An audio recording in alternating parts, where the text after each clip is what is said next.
Shalom Jemaat GEA Glory yang terkasih. Kami juga menyambut Bapak Ibu Saudara sekalian yang baru pertama kali bergabung dengan kami.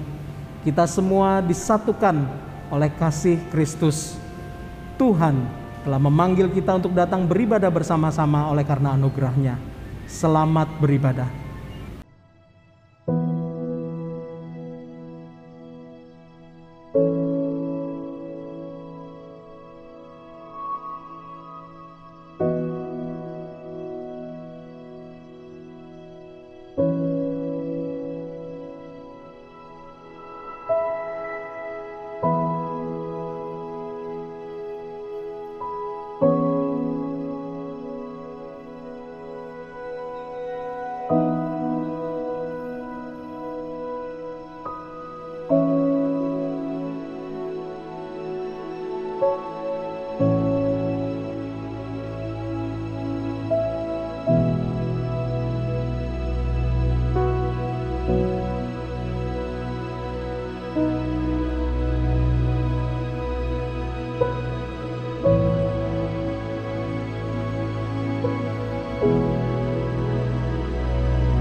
Shalom jemaat sekalian, selamat hari Minggu. Hari ini hanya karena oleh anugerah Tuhan kita diberikan kesempatan untuk bisa datang beribadah bersama-sama kepadanya. Mari kita menenangkan hati kita, memeriksa hati kita, memohon agar Roh Kudus memimpin kita masuk dalam ibadah minggu ini. Mari kita bersaat teduh bersama-sama.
Pertolongan ibadah minggu kita adalah dalam nama Tuhan Allah pencipta langit dan bumi dan segenap isinya.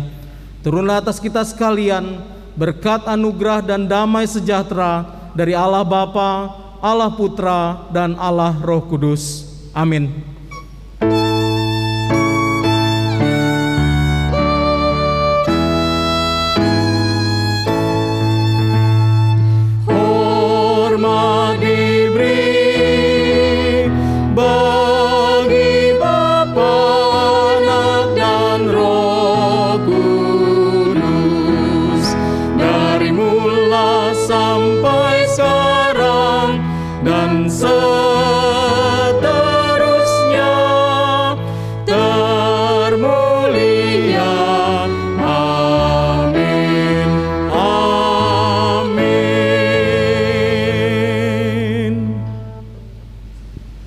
Haleluya.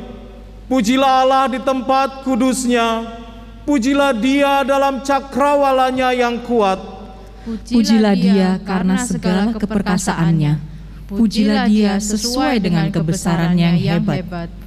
Biarlah segala yang bernafas memuji Tuhan. Haleluya.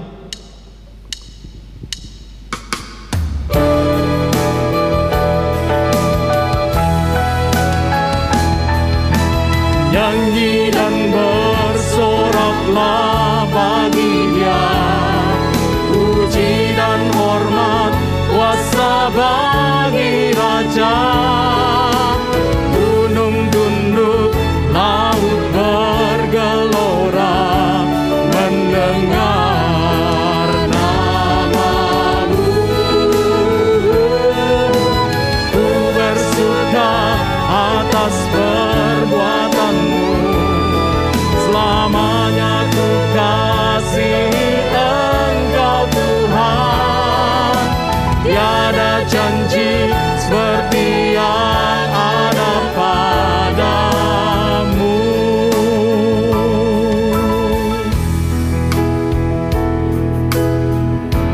Yesusku, penyelamatku, tiada yang seperti Engkau. Setiap hari ku memuji keajaiban kasih-Mu.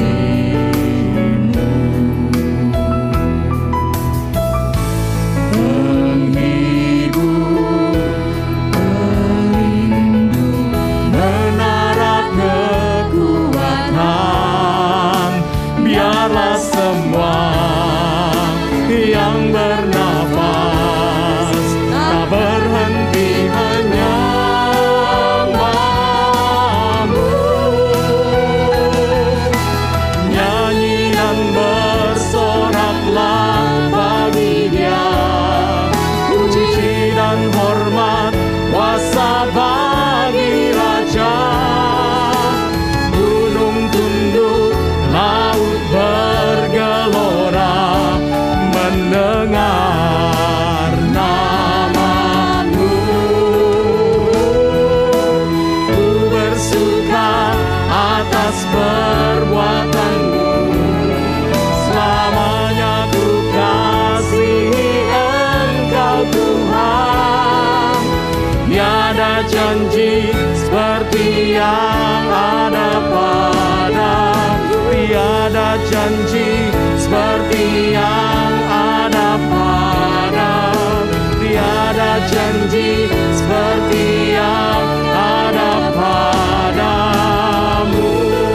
Engkau yang ditinggikan Tuhan, dimuliakan, ditinggikan. Yesus Tuhan, Kau Rajaku yang bertahta, yang berkuasa. Yesus Tuhan, Kau Rajaku.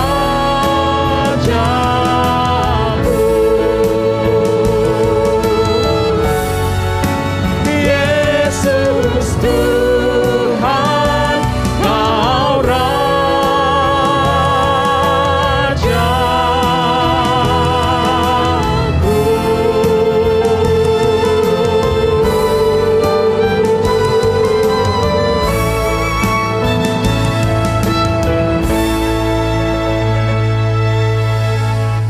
Mari kita datang pada Tuhan dalam doa. Bapa kami di dalam sorga, dengan hati penuh syukur kami datang ke hadirat-Mu. Engkau Tuhan dan Engkau Raja kami. Kami membawa segala keberadaan kami, menyadari bahwa sebenar-benarnya kami berdosa, kami tidak layak untuk datang ke hadirat-Mu. Menyadari bahwa hanya karena anugerah-Mu kami semua boleh dan bisa datang untuk beribadah di rumah-Mu pada hari ini ya Tuhan. Kami bersyukur karena Engkau Imam Besar yang Maha Agung, Yesus Kristus, telah mendahului masuk ke dalam ruang Maha Kudus, membuka jalan bagi kami untuk mengikuti-Mu masuk ke sorga mulia kelak. Tuhan, pada hari ini secara khusus kami ingin mengingat dan menyatakan syukur kami untuk ibu kami. Kami bersyukur bahwa Engkau telah menganugerahkan kehidupan kepada kami semua melalui mereka. Lewat kasih mereka pula kami dapat merasakan kasih pemeliharaan-Mu Tuhan. Saat ini Tuhan, bersama-sama juga kami hendak memohon agar Roh-Mu yang kudus berbelas kasih dan hadir di tengah-tengah ibadah kami. Terima kasih Tuhan Yesus atas anugerah-Mu, dan hanya dalam nama-Mu Tuhan Yesus Kristus kami berdoa. Amin. Jemaat yang dikasihi Tuhan, dengarkanlah berita anugerah yang terambil dari Yesaya 66 ayatnya yang ke-12 sampai ke-13. Sebab beginilah firman Tuhan, sesungguhnya aku mengalirkan kepadanya keselamatan seperti sungai, dan kekayaan bangsa-bangsa seperti batang air yang membanjir. Kamu akan menyusu, akan digendong, akan dibelai-belai di pangkuan, seperti seorang yang dihibur ibunya. Demikianlah aku ini akan menghibur kamu. Kamu akan dihibur di Yerusalem. Jemaat yang dikasihi Tuhan, kita sudah diselamatkan dan diampuni oleh Tuhan. Oleh karena itu, silakan duduk dan mari kita bersama-sama terus memuji dan menyembah Tuhan. Hanya Kristus satu-satunya sumber harapan kita.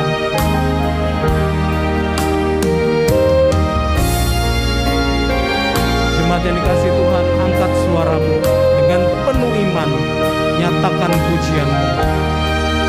Hanya Kristus harapanku, Dia terang dan kuatku, batu penjuru yang teguh, dikala badai menderu. Kasih dan damai-Nya besar, kalahkan takut dan gentar, menghiburku, naunganku, dalam kasih-Nya ku teduh.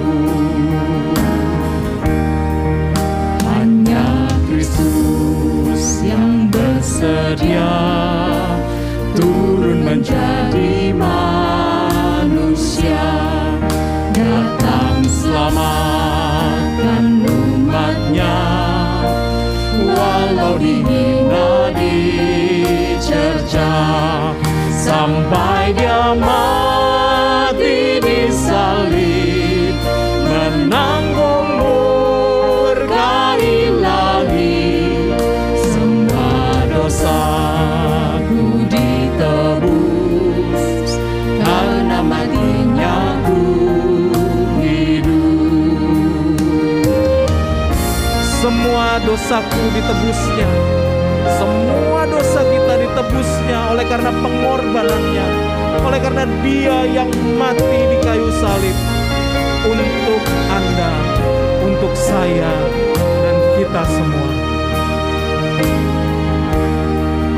Terbaring di makam gelap, tubuh sang terang dunia, hingga tiba hari mulia, dari kubur Ia bangkitlah, bersama Yesus yang menang. Dosaku hilang seengapnya, Dia milikku, ku miliknya, ditebus dalam darah-Nya. Ada Kristus batu karang, ku berdiri tegak teguh, landasan lain hancur luluh. Ada Kristus batu karang, ku berdiri tegak teguh, landasan lain hancur luluh.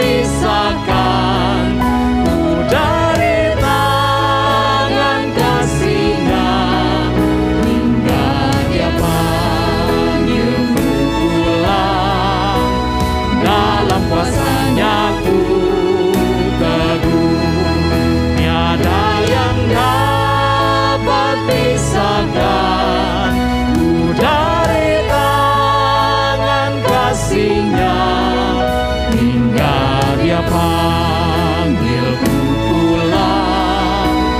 Dalam kuasa-Nya ku teguh.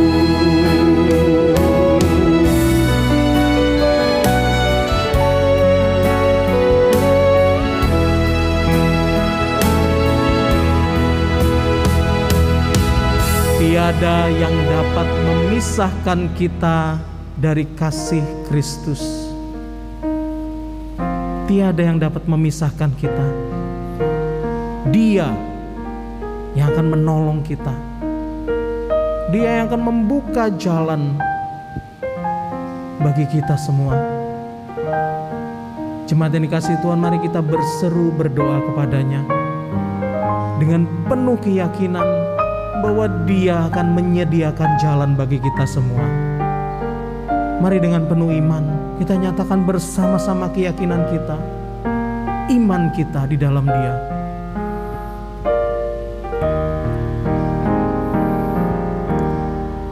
Ku tahu Ya sedia jalan bagiku.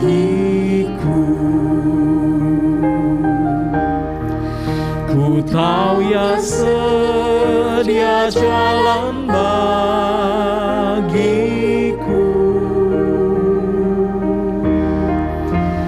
Ku pandang dan ku mohon, malam gelap jadi terang. Ku tahu Ya sedia jalan bagiku. I know the Lord will make a way for me. I know the Lord will make a way for me. Yes, Lord, I know. I know the Lord will make a way for me. If I look to Him and pray, darkest night will turn to day. I know the Lord will make a way for me. Tuhan, kami tahu Tuhan, ku tahu Ya sedia jalan bagiku.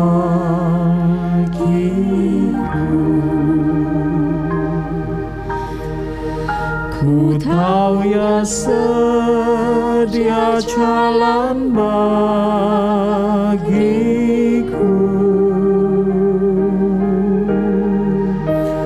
Ku pandang dan ku mohon, malam gelap jadi terang. Ku tahu Ya sedia jalan bagiku.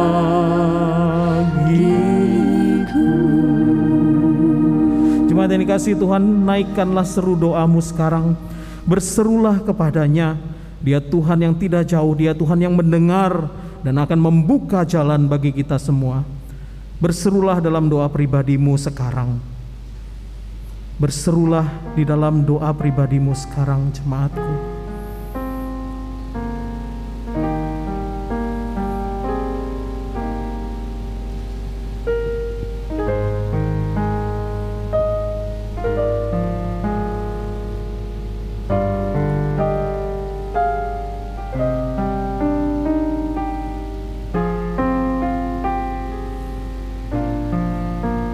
Tuhan, dengarkanlah seru doa dari setiap orang yang ada di depan layarnya sekarang. Jawablah segala kerinduan mereka ya Tuhan.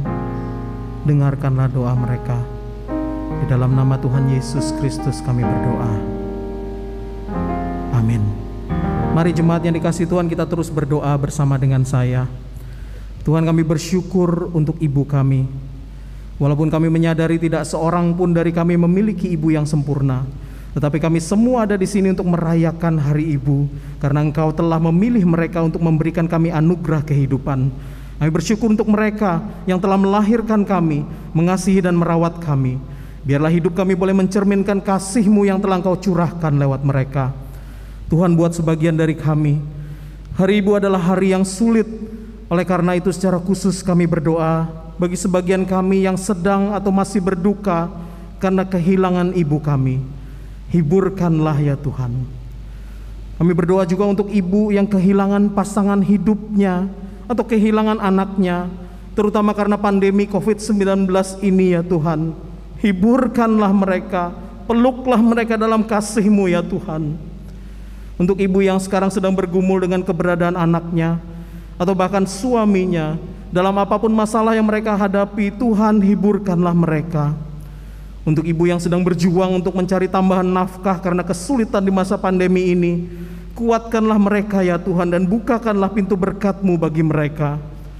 Untuk ibu yang setiap hari berjuang dan bergumul untuk menjaga dan mendidik anaknya yang sedang kesulitan dalam sekolah online, Tuhan berikan mereka kasih dan kesabaran yang melimpah. Peluklah mereka Tuhan dalam naungan-Mu, berikanlah kekuatan, penghiburan, pengharapan kepada mereka. Dan Tuhan, pada hari ibu ini kami semua berkomitmen untuk menghormati, menghargai, mengasihi dan menjaga ibu yang kami cintai.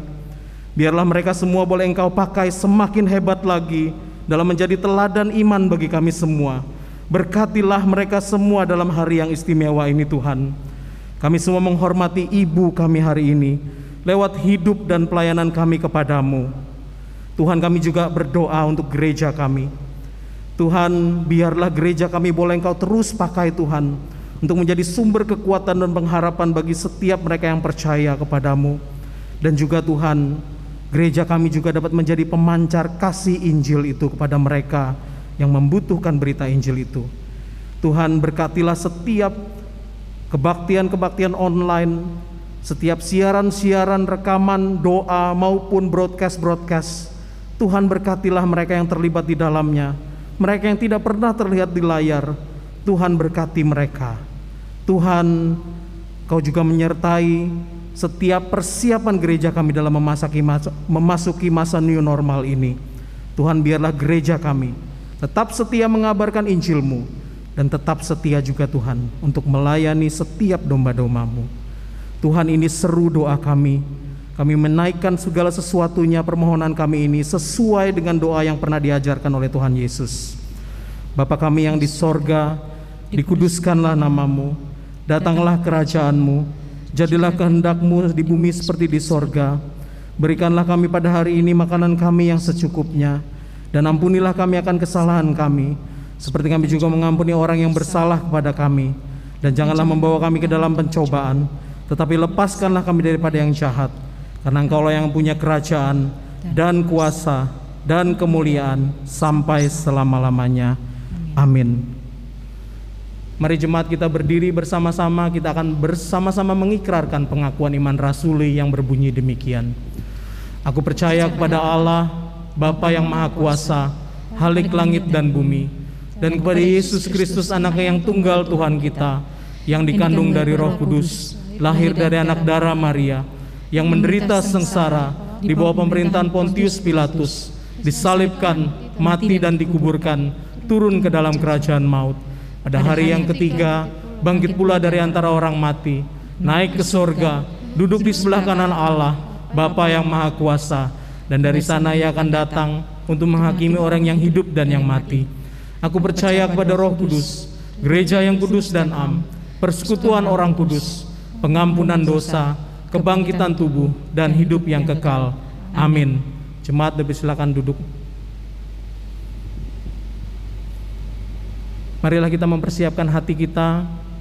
Kita minta pada Tuhan untuk membuka mata hati kita, membuka telinga kita sebelum kita mendengarkan firman Tuhan.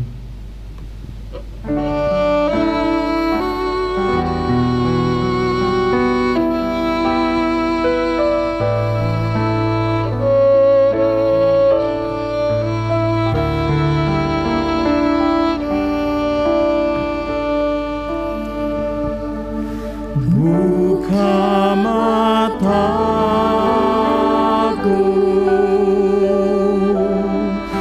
melihat-Mu Yesus.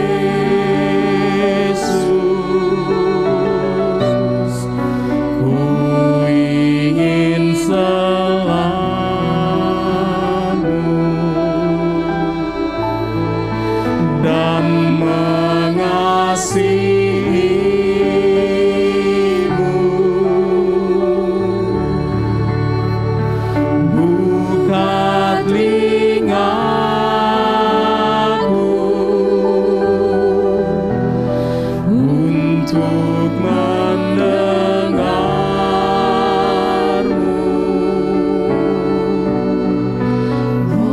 Buka mataku,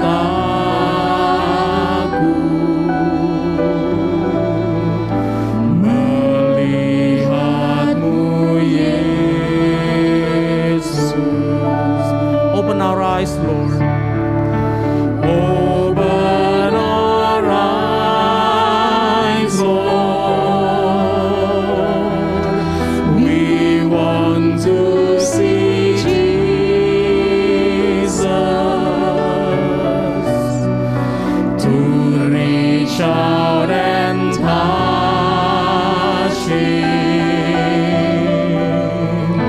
and say that we love Him. Open our ears, Lord.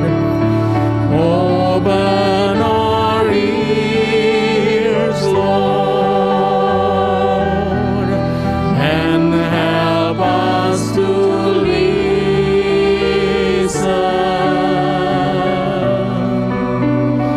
Open our eyes, Lord.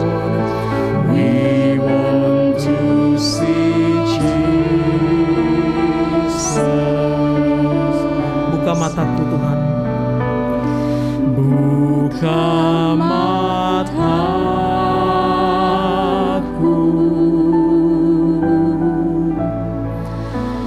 untuk lihatmu Yesus.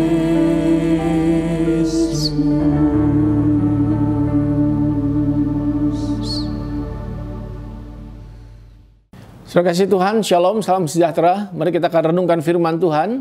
Ada dua bagian Alkitab yang kita akan baca bersama-sama. Pertama kita akan baca dari Kisah Rasul 16 ayat 1 sampai 3. Kemudian kita lanjutkan dengan 2 Timotius 1 ayat 3 sampai 5. Kisah Rasul 16 ayat 1 sampai ayat yang ketiga. Kemudian dilanjutkan dengan 2 Timotius 1 ayat yang ketiga sampai ayat yang kelima. Saya akan bacakan untuk kita sekalian. Kisah Rasul 16 ayat 1 sampai 3. Paulus datang juga ke Derbe dan Listra. Di situ ada seorang murid bernama Timotius. Ibunya adalah seorang Yahudi dan telah menjadi percaya, sedangkan ayahnya seorang Yunani. Timotius ini dikenal baik oleh saudara-saudara di Listra dan Ikonium, dan Paulus mau supaya ia menyertainya dalam perjalanan. Paulus menyuruh menyunatkan dia karena orang-orang Yahudi di daerah itu. Sebab setiap orang tahu bahwa bapaknya adalah orang Yunani. 2 Timotius 1 ayat 3 sampai 5. Aku mengucap syukur kepada Allah yang kulayani dengan hati nurani yang murni seperti yang dilakukan nenek moyangku. Dan selalu aku mengingat engkau dalam permohonanku baik siang maupun malam. Dan apabila aku terkenang akan air matamu yang kau curahkan, aku ingin melihat engkau kembali supaya penuhlah kesukaanku, sebab aku teringat akan imanmu yang tulus ikhlas, yaitu iman yang pertama-tama hidup di dalam nenekmu Lois dan di dalam ibumu Eunike, dan yang aku yakin hidup juga di dalam dirimu. So kasih Tuhan, kita berdoa, kita mohon pimpinan Tuhan. Bapa di surga, kami bersyukur karena diberi kesempatan untuk kami beribadah hari ini dan merenungkan firman-Mu. Terangi kami dengan firman Tuhan hari ini. Manakala khususnya kami bersama-sama mengenang akan jasa karya daripada setiap ibu, setiap wanita di tengah-tengah hidup jemaat kami dan dalam keluarga. Bersyukur oleh karena anugerah dan kasih Tuhan. Karena itu akan berkati pemberitaan firman-Mu pada hari ini. Dalam Tuhan Yesus kami berdoa. Amin. Saudara, ketika saya dan saudara memperhatikan orang-orang berhasil dalam dunia ini, mereka yang ada di top layer dalam hidup masyarakat, orang-orang yang dianggap terpandang sukses. Saya dan saudara tentu saja seringkali merasa kagum dengan mereka ini. Oleh karena tidak semua orang bisa mencapai level di mana seseorang itu berhasil, sukses sedemikian. Kita suka dengan cerita-cerita tentang hero, pahlawan-pahlawan, orang-orang hebat, yang di mana di dalamnya kita bisa belajar sebenarnya. Banyak sekali lesson, pelajaran yang kita bisa pelajari. Perjuangan mereka, sejarah lika-liku keberhasilan mereka, bahkan juga segala usaha, cara-cara mereka, kejadian-kejadian yang membuat saya dan saudara itu bisa belajar dari mereka bagaimana menjadi orang berhasil, menjadi orang besar, menjadi orang luar biasa. Nah, saudara kasih Tuhan, di dalam konteks iman, saya percaya kita sering bicara tentang satu tokoh yang luar biasa yang namanya Timotius. Lepas dari segala kelemahannya, kita melihat bahwa dia adalah salah satu tokoh yang luar biasa di dalam iman. Seorang yang menjadi panutan, seorang yang dianggap berhasil di dalam pelayanannya. Itu sebabnya tidak heran, banyak orang Kristen memakai nama Timotius, Timothy, dan sebagainya. Kita tahu bahwa nama ini menjadi sebuah trademark daripada seorang yang berhasil di dalam pelayanannya. Nah, saudara sekalian, kenapa kita bisa katakan ini luar biasa? Oleh karena sebenarnya kita tahu bahwa tidak semua orang bisa kemudian menjadi seorang yang berhasil di dalam iman. Timotius itu sangat dipengaruhi oleh orang tuanya dan oleh neneknya. Kita tahu di Alkitab neneknya namanya Lois, seorang wanita neneknya. Kemudian juga dipengaruhi oleh Eunike, yaitu juga seorang wanita, yaitu mamanya. Jadi pengaruh mereka kepada Timotius sedemikian rupa sehingga kita melihat ada kesuksesan iman dan pelayanan di dalam hidup Timotius yang salah satunya tentu saja diakibatkan oleh kehadiran daripada Lois dan Eunike dalam hidup Timotius. Nah, sekarang ini sesuatu yang luar biasa. Oleh karena yang pertama kita melihat bahwa sebenarnya kalau kita bicara soal iman, bahwa seorang bisa mengikut iman seseorang yang lain termasuk orang tuanya, itu adalah sesuatu yang tidak selalu ada. Dengan kata lain, tidak gampang anak muda itu kemudian menteladani orang tuanya, mengikut apa yang dilakukan oleh orang tuanya, khususnya oleh mamanya dan neneknya di sini. Tetapi itu yang terjadi dengan Timotius, bahwa dia itu meneladani, kata Alkitab. Yang kamu teladani, kata Alkitab, dari nenek dan dari mama, dari ibunya. Jadi seorang anak ketika dia mempelajari, mengikuti jejak-jejak iman daripada neneknya, daripada mamanya, bukan ini sesuatu yang luar biasa sebenarnya. Di zaman di mana kita suka mendengar orang muda tidak lagi dengar akan orang tuanya, di zaman di mana dikatakan kaum milenial lebih punya cara dan gaya sendiri, so sekalian ini menjadi sesuatu yang memang challenging sekali. Ada banyak orang muda yang tidak lagi mengikuti akan apa yang dicontohkan oleh orang tuanya atau mau mengikuti dengan cara yang berbeda. Tetapi dalam hal iman kita melihat ini sesuatu yang hebat sebenarnya. Sesuatu yang mungkin dalam konteks kita hari-hari hidup kita sangat menjadi sesuatu yang jarang juga. Kita sering mendengar ada orang mengeluh, orang tua mengeluh anaknya tidak seperti yang diharapkan oleh orang tuanya.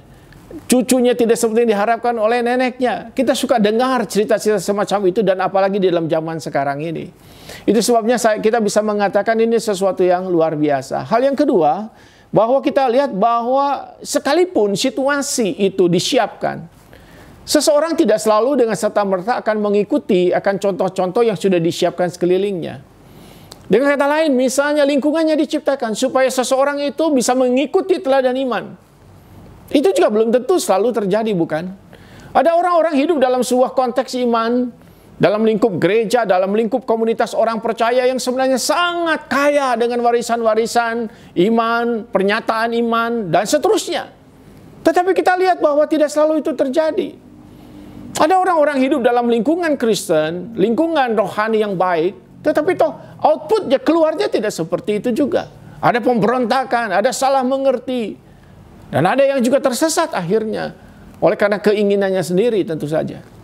So, itu sebabnya tidak bisa kita mengatakan kalau kita ciptakan lingkungan yang baik, maka teladan iman itu pasti akan serta-merta 100% diikuti oleh orang-orang atau anak muda atau remaja atau anak-anak dalam lingkungan kita.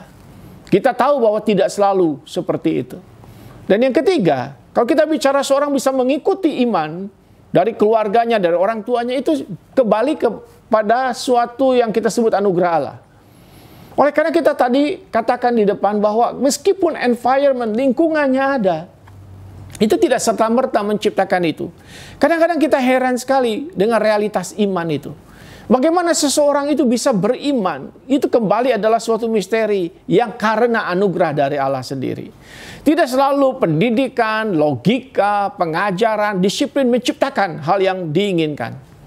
Malah sebaliknya kita suka melihat juga. Ada lingkungan yang kacau balau. Keluarga yang kacau balau, orang tua yang kacau balau, tapi anaknya bisa beriman, bisa menjadi teladan iman bagi yang lain. Itu ada satu misteri, maka kita katakan itu adalah anugerah Allah. It is only by His grace. Anugerah Allah yang bekerja dengan caranya, saudara sekalian.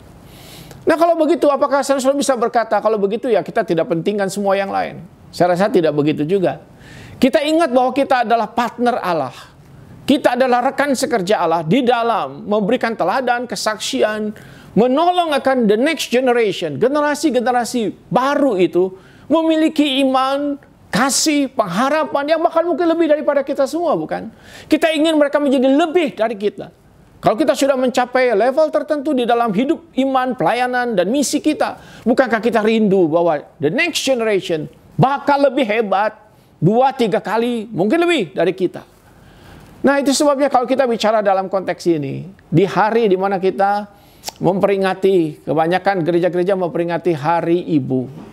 Saya dan saudara, di sini kita memperingati bagaimana peran daripada Lois dan Eunike di dalam konteks kerajaan Allah ini, dalam konteks menjadi teladan bagi keturunan, khususnya Timotius.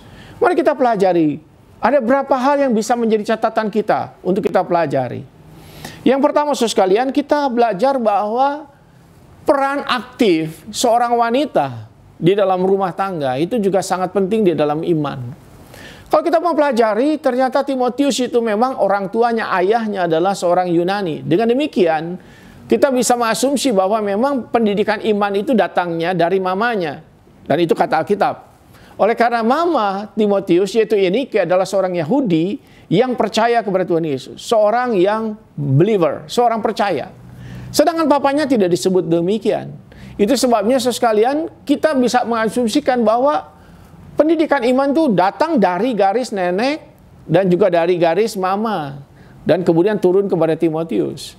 Dia tidak dapatkan itu dari papanya. Itu sebabnya kemudian dalam perjalanan Paulus kemudian kita lihat bahwa Timotius harus disunat. Oleh karena dari garis ayahnya dia adalah keturunan seorang Yunani yang tidak bersunat. Itu sebabnya kemudian diadakan upacara itu terhadap Timotius. Terima kasih Tuhan. Dan kata lain kita lihat, sebenarnya peran pendidikan itu kan seharusnya datang dari papa, dari ayah. Tetapi itu tidak didapatkan oleh Timotius. Oleh karena tadi kita katakan di depan, tampaknya bahwa yang beriman itu adalah mamanya dan neneknya. Tetapi dua wanita ini tidak kemudian menjadi pasif dan berkata, ya itu kan urusan laki-laki, itu kan urusan kepala rumah tangga. Tidak demikian. Mereka mengambil peran aktif, positif, untuk kemudian juga mendidik akan Timotius di dalam iman.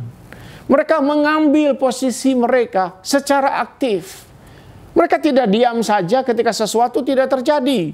Ketika ayah Timotius mungkin tidak mengajarkan iman kepada Timotius. Terima kasih Tuhan, ini sesuatu yang saya rasa penting sekali untuk kita belajar hari ini. Bahwa seorang wanita, seorang nenek, seorang mama, tidak boleh dengan serta-merta kemudian berkata itu bukan peran saya. Karena peran semua orang tua adalah bagaimana dia memastikan bahwa anaknya itu hidup di dalam iman dalam Tuhan. Dan peran ini diambil oleh kedua wanita ini, Lois dan juga Eunike. Di dalam sepanjang sejarah kekristenan, sejarah gereja, kita menemukan hal yang sama. Bahwa peran daripada wanita itu tidak pernah menjadi sebuah peran yang pasif. Dalam sejarah misi, sejarah gereja, kita melihat begitu banyak role peran yang dikerjakan oleh para wanita. Meskipun mungkin dia hanyalah seorang istri misionari tertentu, tapi tidak berarti hanya suaminya yang dikenal, yang berperan, tetapi juga istrinya berperan. Sejarah misi mencatat begitu banyak peran wanita-wanita di dalam pengembangan akan iman, dalam penyiaran akan iman. Itu sebabnya hari ini kita mesti belajar, khususnya para wanita, tidak menjadi pasif, sebaliknya aktif, sebaliknya ikut memberikan solusi, sebaliknya melakukan sesuatu yang positif. Dan ini menjadi sebuah challenge saya rasa dalam hidup pribadi, keluarga, termasuk dalam gereja, di mana peran para wanita bukan sekedar hanya menikmati pelayanan, tetapi juga bisa memberi pelayanan. Tidak sekedar hanya pasif dilayani, tetapi juga aktif melayani. Tidak sekedar mengeluhkan sesuatu, tetapi juga mengambil solusi. Bagaimana bisa menolong orang lain, khususnya the next generation di dalam iman. Hal kedua yang bisa menjadi catatan kita adalah bagaimana mereka itu menghidupi iman. Kalau kita baca di dalam Alkitab, Paulus memberikan komentar tentang Lois dan Eunike yang dikatakan begini, iman yang pertama-tama hidup di dalam nenekmu dan di dalam hidup mamamu. Artinya ada kalimat iman yang hidup, the living faith. Jadi iman itu bukan cuma sekedar sesuatu yang dipercaya, diketahui, diimani, tidak cukup. Tetapi yang di living out, dihidupi. Dan ini yang dikatakan oleh Paulus. Bukan iman yang sekedar pengetahuan, sekedar knowledge, tetapi sesuatu yang dihidupi di dalam keseharian. Dan iman seperti ini adalah iman yang hidup dan aktif. Dan itu rupanya yang menjadi teladan yang dipelajari oleh Timotius pada neneknya, pada mamanya. Suatu iman yang hidup. Bukankah ada orang-orang yang sangat mementingkan kepada knowledge? Seolah-olah iman itu hanya bersifat knowledge, hanya pengetahuan saja. Saya sudah tahu Alkitab, saya sudah ikuti Bible study, saya punya kelompok kecil, saya punya care group, saya sudah tahu. Tetapi tidak begitu. Iman itu bukan cuma sekedar knowledge. Juga iman bukan sekedar perasaan. Saya merasa beriman. Saya merasa mengasihi Tuhan. Bukan cuma itu. Tetapi menjadi sesuatu yang living, sesuatu yang hidup, yang menggerakkan seseorang untuk melakukan apa yang dia percaya. Dan itu terjadi pada Lois dan Eunike. Nah, saudara sekalian, ini menjadi sebuah hal yang penting sekali. Menjadi sebuah tantangan untuk setiap orang, termasuk para wanita, para ibu di sini. Bagaimana iman kita sebenarnya? Ketika anak-anak kita, cucu-cucu kita melihat kita, apa yang mereka lihat?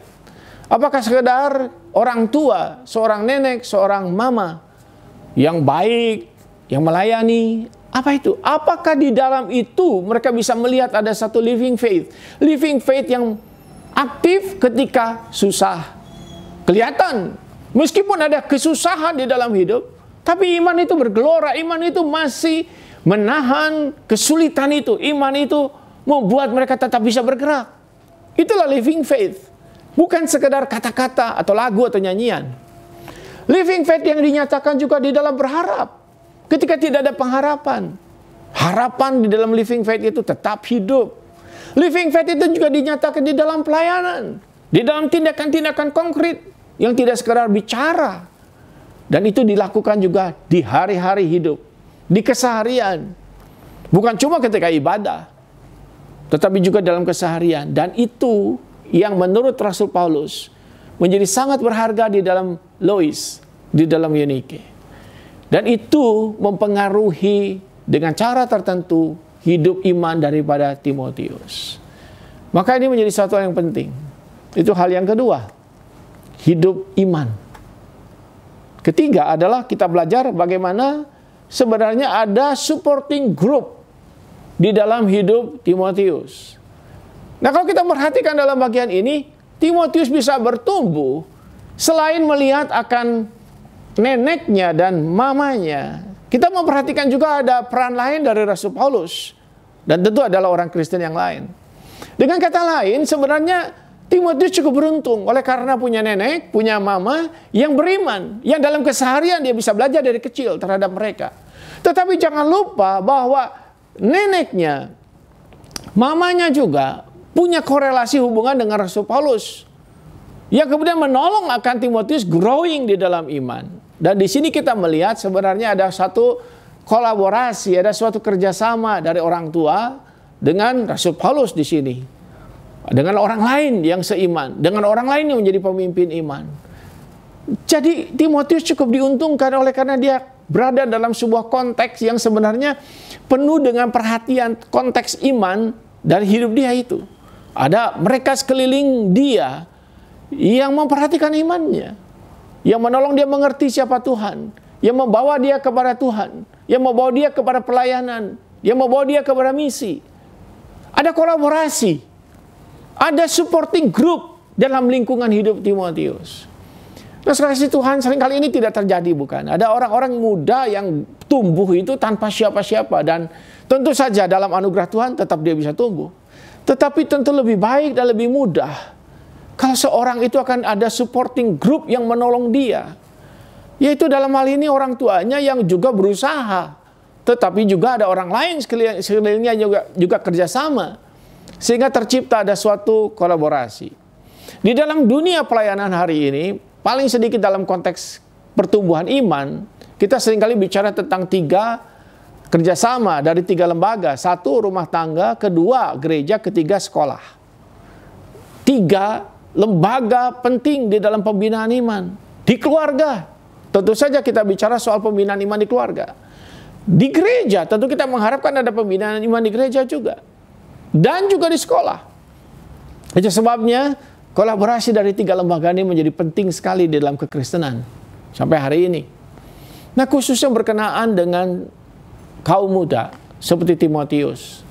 Saya percaya bahwa hal itu juga mestinya terjadi dalam hidup kita. Keuntungan daripada jemaat awal adalah kalau kita melihat di sana, jemaat awal itu memiliki ada banyak sekali pemimpin rohani di area-area kehidupan mereka. Ada rasul-rasul, ada Paulus, ada Barnabas, dan ada yang lain-lain. Itu sebabnya kalau kita melihat sebenarnya jemaat awal itu sangat diberkati dengan hadirnya para pemimpin iman yang satu dengan yang lain itu saling acknowledge, saling mengakui, saling mengklaim, mensahkan akan teman-temannya yang lain. Itu sebabnya tidak heran kalau kita lihat kesatuan rasul-rasul, kita lihat juga kesatuan para penatua, kesatuan para pemimpin jemaat di masa itu. Itu menjadi satu harta yang luar biasa. Supporting groups.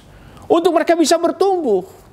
Maka tidak heran kalau kita lihat di dalam kekristenan awal. Itu mereka pertumbuhannya bagus sekali. Karena para pemimpinnya itu bersatu padu satu dengan yang lain. Seorang bisa mencari pemimpin yang satu. Dia juga bisa mencari pemimpin yang lain. Itu sebabnya di Alkitab. Meskipun ada perbedaan. Tetapi perbedaan itu tidak menjadi sesuatu yang membuat mereka terpisah-pisah. Rasul Paulus mengakui akan kerasulan daripada Petrus, dan Petrus juga menulis surat kepada jemaat tentang perlunya mendengarkan Rasul Paulus. Itu yang terjadi, kesatuan para pemimpin yang saling kolaborasi, saling mendukung supaya terjadinya perkembangan iman. Konteks yang lebih mikro, lebih kecil adalah orang tua dan para pemimpin iman yang lain di luar keluarga. Kita berharap supaya ke depan betul-betul anak-anak muda kita tuh berada dalam konteks yang sehat. Tidak melihat para pemimpinnya, orang tua dan para pemimpin iman tuh yang berselisih, yang tidak seia sekata, yang ribut, tetapi sebaliknya yang saling meneguhkan. Kenapa demikian? Karena ketika orang tua bisa memberi sesuatu kepada anak, belum tentu dia bisa memberikan segala-galanya. Dia ada keterbatasan, dia ada kekurangan, dia hanya bisa mengisi kebutuhan dari satu perspektif tertentu. Itu sebabnya dia membutuhkan yang lain. Maka peranan Lois itu pasti sesuatu yang khusus. Karena dia seorang nenek dari Timotius. Perannya khusus sebagai nenek. Memberikan sesuatu warisan iman kepada Timotius. Mamanya juga sama, Eunike. Itu memberikan dari perspektif dia sebagai mamanya. Tapi Paulus juga sebagai mentor iman dari Timotius. Paulus memberikan sesuatu yang tidak bisa diberikan oleh Eunike, tidak bisa diberikan oleh Lois. Dengan kata lain sekalian, maka ini menjadi sesuatu yang sangat enriching, memperkaya akan Timotius. Mudah-mudahan itu hadir dalam hidup kita, dalam konteks di mana anak-anak muda kita bertumbuh di dalam Tuhan. Dan yang keempat, kita bersyukur oleh karena sebenarnya ada kontinuitas dalam hal ini. Kalau saudara perhatikan bahwa ada kelangsungan terus-menerus. Jadi bukan cuma Lois memberi dalam perspektif dia sebagai seorang nenek, tapi juga ada mamanya Timotius, tetapi juga Rasul Paulus yang membimbing dia. Bukan cuma dari kecil, tetapi juga kemudian kita melihat sampai kepada dewasa, sampai Timotius menjadi salah satu tokoh pemimpin gereja di Efesus, bahkan menurut sejarah gereja menjadi seorang bishop. Itu ada proses di mana orang-orang tua itu, yang senior-senior itu mendampingi pertumbuhan imannya. Kita melihat Lois dan Eunike yang membimbing Timotius dari kecil. yang mengajari kitab suci dari kecil. Tetapi sampai kepada satu titik, di situ kita lihat peranan Rasul Paulus yang membimbing Timotius kepada iman, kepada Kristus, kepada keselamatan. Membimbing juga dia kepada proses pelayanan yang mengharuskan, karena konteks, harus ada penyunatan. Dan itu dilakukan. Dan setelah itu dibimbing juga di dalam pengutusan. Dibawa kepada pelayanan dan ditempatkan di gereja Efesus yang tidak gampang. Sampai kemudian satu kali sejarah berkata dia menjadi seorang bishop. Dengan kata lain, saudara melihat di sini ada kontinuitas, ada keberlangsungan terus-menerus. Sesuatu yang terus-menerus di-nurture, sesuatu yang terus-menerus diberi. Bukankah itu yang harus dihadirkan oleh para ibu di rumah tangga, oleh para papa, ayah di rumah tangga, kakek nenek, paman mungkin, tante yang di dalam iman, memperhatikan akan generasi demi generasi supaya mereka itu betul-betul bisa bertumbuh. Tidak hanya peduli tentang hal-hal yang sifatnya ada di dunia ini. Bukan berarti yang di dunia tidak penting, itu juga mungkin penting. Tetapi bagaimana iman itu bisa disiarkan, iman bisa diberikan, iman bisa diberikan, dan nurturing iman diberikan kepada mereka. Memang iman tidak bisa diturunkan, ya, karena itu bukan sesuatu yang generik. Tetapi pembinaan iman, perhatian, bukankah itu masih bisa diberikan? Nah, saudara kasih Tuhan, sekali lagi itu tidak menjamin 100%. Tetapi adalah bagian daripada kita untuk memastikan bahwa anak-anak muda, the next generation, itu akan selalu mendapatkan pertolongan. Tidak perlu mereka melewati kekeringan, kesusahan, baru mereka bisa mendapatkan sumber-sumber yang terbaik. Di waktu di mana saya bertumbuh di dalam iman, saya memang tidak seberuntung konteks Timotius. Saya tidak berada lahir dalam keluarga Kristen. Saya tidak lahir juga dalam sebuah keluarga yang betul-betul menghidupi iman, karena orang tua saya juga belum percaya pada waktu saya bertumbuh. Tetapi saya bersyukur juga memang karena ada pribadi-pribadi tertentu yang memang memberikan sentuhannya dan menolong saya kemudian juga bisa mengenal Tuhan. Dan kemudian saya bertumbuh di dalam Tuhan itu juga jungkir balik. Artinya tidak banyak yang betul-betul menyediakan akan fasilitas bimbingan untuk saya bisa bertumbuh. Bacaan juga tidak banyak. Tidak banyak juga ada seperti care group atau kelompok-kelompok yang bisa menolong. Ya, ada tetapi kemudian tetapi tidak seperti hari ini. Di kota-kota besar, di gereja-gereja besar, limpah sekali. Dan itu sebenarnya adalah bagian dari pertanggungjawaban gereja, kita, orang tua, untuk menyiapkan itu bagi the next generation. Bahwa itu tidak bisa menjamin, ya, tetapi adalah bagian kita untuk menyiapkannya. Dan yang terakhir, sekalian yang kelima, kita mempelajari bahwa akhirnya kita menemukan kebanggaan, suatu rasa puas tentunya terjadi pada keluarga ini. Oleh karena Lois dan Eunike sudah menolong satu pribadi di dalam keluarganya menjadi seorang yang luar biasa dipakai oleh Tuhan. Kalau kita bicara soal buah dari Timotius dalam pelayanannya, kita tidak boleh lupa bahwa buah itu dilahirkan juga dari mereka yang sudah menanam sesuatu atas diri Timotius. Ada orang-orang yang sudah menabur dalam diri Timotius. Dan akhirnya akhirnya bisa menghasilkan sesuatu. Maka di sini yang dikatakan Alkitab, kata Tuhan Yesus, ada mereka yang menabur, ada mereka yang menuai. Tetapi katanya, yang menabur dan yang menuai sama-sama bersuka cita. Kalau saudara hari ini hanya bisa menabur kepada the next generation, kita memang tidak tahu nantinya seperti apa. Buahnya kapan bisa kita lihat. Mungkin satu kali kita masih bisa hidup, tetap kita bisa hidup untuk melihat akan hasil itu terjadi. Tapi juga mungkin tidak. Kita hanya menabur, dan menabur. Ketika Lois, Eunike membacakan kitab suci kepada Timotius, dia mungkin tidak tahu kapan itu akan menjadi sesuatu yang berbuah. Tetapi itu dilakukan dengan sungguh-sungguh. Dilakukan dengan serius. Hari ini, nenek, mama, papa, orang tua harus ambil bagian. Menabur hari ini. Do your job. Lakukan tugas kita. Lakukan kerja kita, yaitu menabur. Karena kita mengatakan barang siapa menabur dengan bercucuran air mata, dia pasti pulang dengan bersorak-sorai karena akan ada hasilnya. Tuhan tidak akan membiarkan saudara jerih lelah menabur dan taburannya itu akan menjadi sia-sia. Mari hari ini di gereja kita, di keluarga kita, para orang tua bergerak.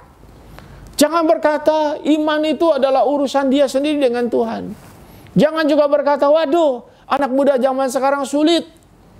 Dan seterusnya. Bukankah zaman dulu kita juga dikatakan hal yang sama? Kita adalah generasi yang sulit. Marilah lakukan sesuatu. Carilah solusi untuk bisa mendekati. Minggu ini saya ikuti satu webinar mengenai bagaimana kerohanian itu bisa bertumbuh. Saya dengar komentar-komentar, pembicara, banyak hal yang baik. Tetapi ada satu yang menggelitik saya di dalam komentar-komentar yang lahir itu. Yaitu seolah-olah segala sesuatu di-blame. Disalahkan kepada generasi itu sendiri. Tetapi bukankah setiap generasi itu punya kesulitannya sendiri? Gitu. Tetapi yang jelas dan pasti adalah setiap generasi, saya dan saudara di generasi ini harus melakukan sesuatu. Kita perlu menabur, kita perlu menyiram. Karena Tuhanlah yang menumbuhkan. Nanti yang menuai siapa? Kita tidak tahu. Tapi berbahagialah orang yang menuai, bukan? Tetapi kata Tuhan Yesus, yang bahagia bukan cuma yang menuai. Yang bahagia adalah juga yang menabur. Tuhan tidak akan lupakan hal itu. Sukacitanya juga sama. Maka dengan firman ini, kita punya kerinduan di hari ini. Ayo kita lakukan tugas kita sebagai orang tua. Sebagai nenek, sebagai kakek, sebagai mama, sebagai papa. Sebagai om, sebagai tante. Terhadap the next generation dalam keluarga kita, keluarga kecil ataupun keluarga besar. Mari kita lakukan yang sama di gereja kita. Kerjakan tugas kita. Kita bertugas bukan cuma melayani di zaman kita, tapi kita juga bertugas untuk preparing the next generation. Waktu berjalan dengan sungguh-sungguh cepat. Kalau kita tidak lakukan sekarang, kita akan terlambat. Kita akan berhutang. Bukan cuma kepada generasi yang sebelumnya yang sudah lebih baik daripada hari ini mungkin. Yang sudah menabur untuk kita. Tapi kita juga berhutang kepada the next generation. Dan mereka yang akan mengatakan satu kali, kami adalah orang-orang yang berbahagia atau tidak berbahagia. Oleh karena generasi sebelumnya memperhatikan atau tidak memperhatikan kita, kami. Itu sebabnya kiranya Tuhan menolong saya dan saudara. Melihat konteks ini, sekali lagi, kehidupan kita, peran kita ada begitu banyak, dan Tuhan akan memberkati kita. Sampai saudara akan bercucuran air mata dalam sukacita. Melihat bahwa apa yang kita tabur menghasilkan sesuatu.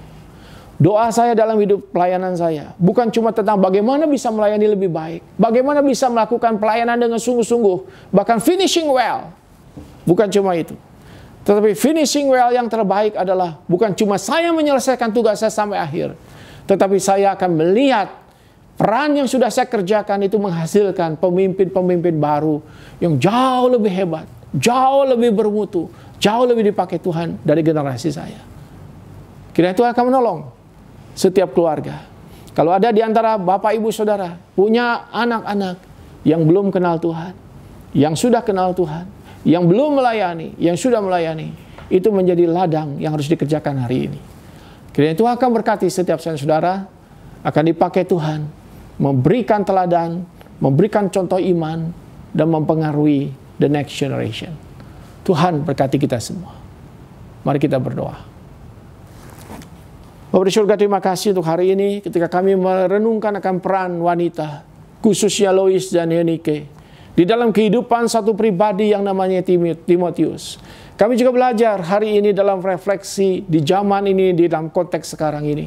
Apa yang sudah kami lakukan sebenarnya. Kiranya apa yang terjadi 2000 tahun yang lalu dengan seorang yang bernama Timotius, yang dipakai Tuhan menjadi luar biasa di dalam Tuhan, itu juga menjadi pengalaman kehidupan kami hari ini di zaman ini. Kami rindu menyaksikan sesuatu terjadi dalam hidup keluarga kami, dalam hidup gereja, dan dalam hidup pelayanan kami. Bahwa ada anak-anak muda yang bangkit seperti Timotius, yang Tuhan berkati. Dan di situ kami rindu juga bahwa kami ada peranan, ada kontribusi yang kami lakukan untuk melahirkan orang-orang semacam ini. Engkau adalah Tuhan, Engkau mendengar segala doa kami, Engkau menghargai segala ikhtiar, segala usaha kami. Dengarkan doa kami Tuhan. Dalam Tuhan Yesus kami berdoa. Amin.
Mama Caca, seorang yang pekerja keras, seorang yang sayang pada anak-anaknya. Orangnya lucu kadang. Mamaku nggak pernah batasin ini boleh, itu nggak boleh. Beliau adalah seorang wanita yang sangat bertanggung jawab dan berusaha keras untuk memastikan keluarganya bisa mandi.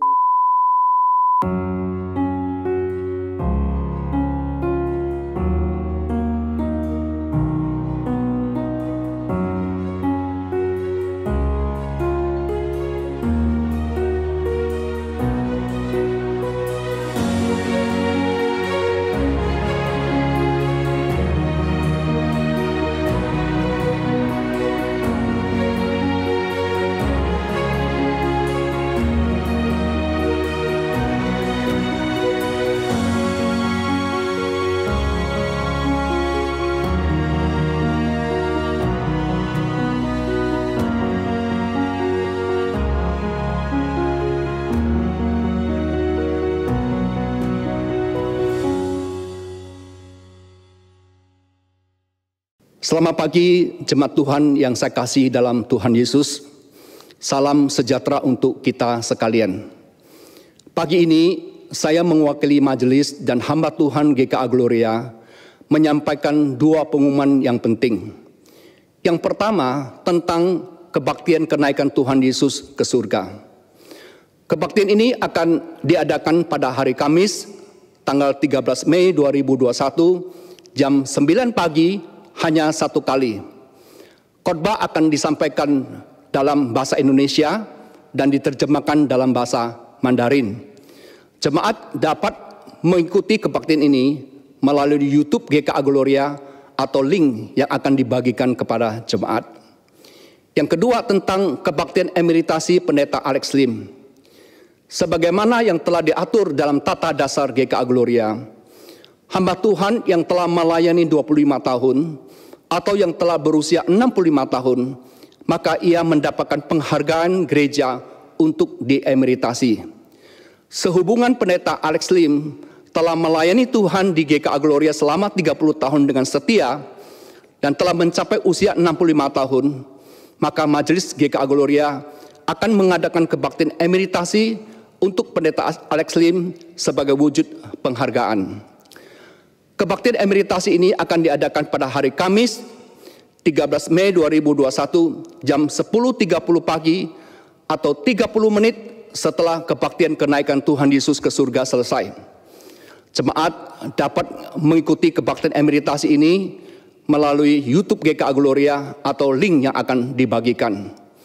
Perlu kami tambahkan, setelah diemeritasi, majelis tetap mengundang Pendeta Alex Lim untuk melayani di Gloria Pacar sampai 31 Oktober 2021. Demikian pengumuman dari gereja. Kami mohon jemaat boleh mendoakan dan juga ikut di dalam kedua kebaktian ini. Terima kasih, Tuhan memberkati kita. Sebagai respon akan firman Tuhan, mari kita bersama-sama mengungkapkan syukur kita dengan memberikan persembahan. Saudara dapat memberikan persembahan lewat transfer ke rekening BCA masing-masing GKA Gloria atau scan QRIS dengan ponsel Anda. Setelah selesai memberikan persembahan, mari kita bersama-sama menyanyikan dari NKB 133, Syukur Padamu ya Allah.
Mari kita berdiri bersama-sama.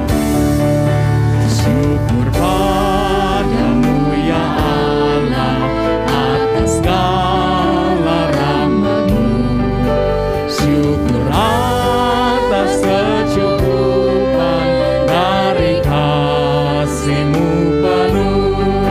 Syukur atas pekerjaan walau tubuh pun lemah. Syukur atas kasih sayang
dengan tetap berdiri kita berdoa.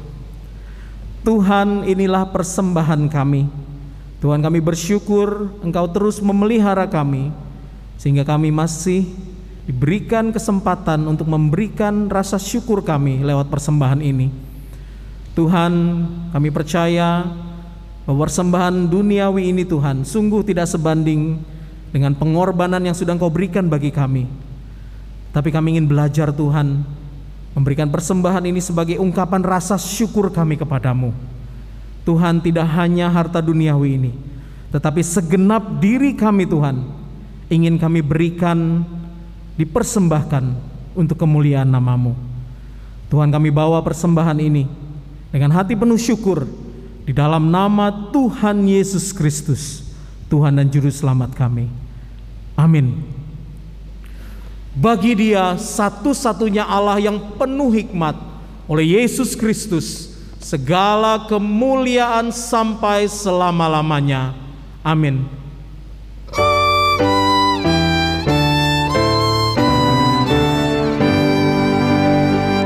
Puji Allah Bapa Putra, puji Allah Roh Kudus, ketiganya yang esa.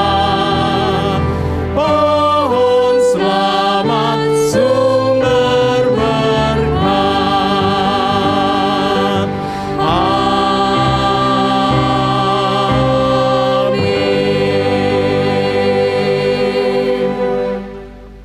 Kita akan mengakhiri seluruh rangkaian ibadah kita pada hari ini.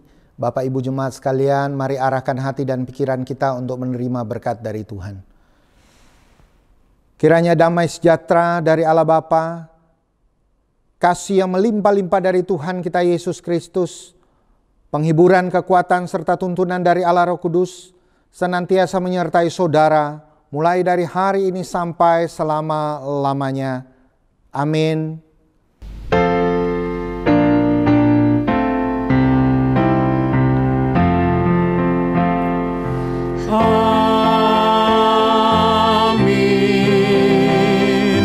Amin. Amin.